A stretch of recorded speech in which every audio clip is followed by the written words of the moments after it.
Topic है हमारे पास गोल्ड लीफ इलेक्ट्रोस्कोप।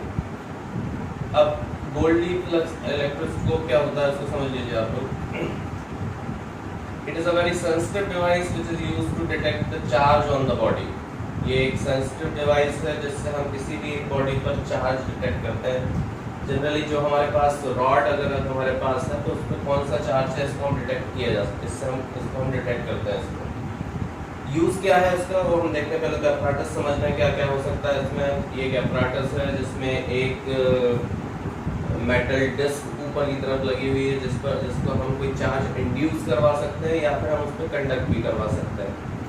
दूसरा उसी के नीचे एक ब्रास रॉड गई है जो कि ऊपर से एक पैक जार में अंदर की तरफ रखी गई है, किसी प्रकार से एयर नहीं जाएगी उसके अंदर, ठीक है ना।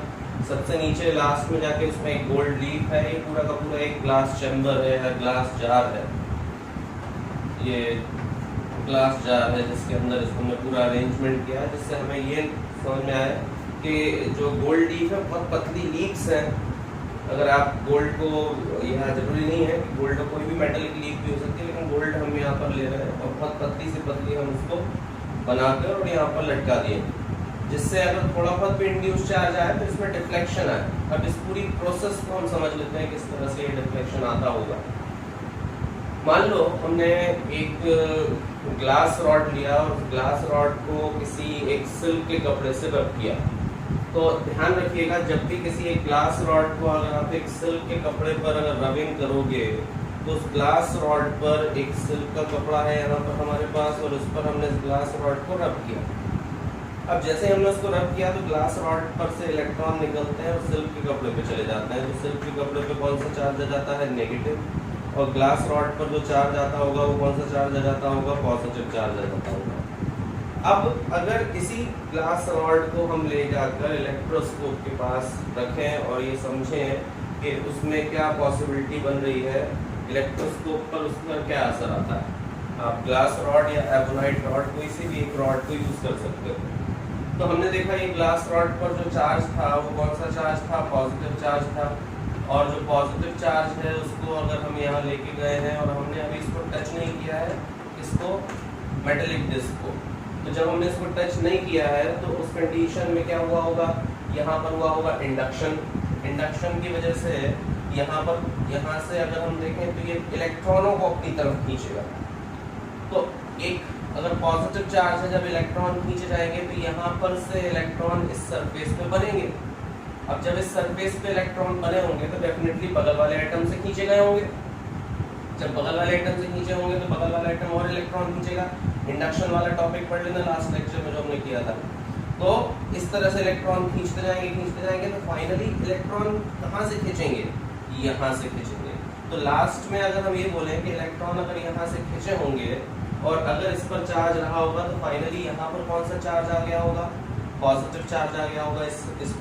इस पर भी कौन सा चार्ज आया होगा, पॉजिटिव चार्ज। इसमें हम बोल रहे हैं कि इलेक्ट्रॉन जो रहे थे उन इलेक्ट्रॉनों को ऊपर खींच दिया गया इधर पर, क्योंकि इंडक्शन होना था। अब क्या हुआ, जैसे इसमें पॉजिटिव चार्ज आया तो उस कंडीशन में इनमें रिपल्शन हुआ और गोल्ड लीफ जो रही वो दूर चली गई, यहाँ से एकदम से रिपल हो, ये कंडीशन है। अगर आप इसको और पास लाते हो सकता है और इलेक्ट्रॉन ऊपर जाए तो गोल्ड लीफ और ज्यादा दूर जाएंगे।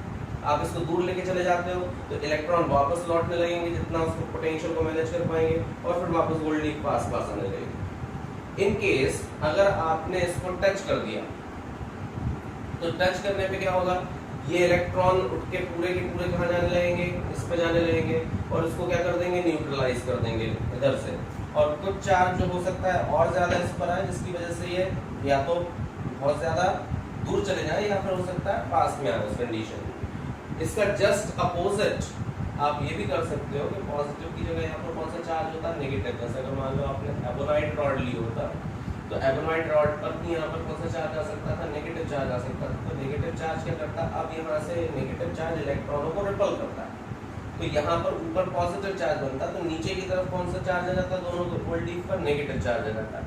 नेगेटिव चार्ज आता तो ये क्या होगा, दूर जाएंगी।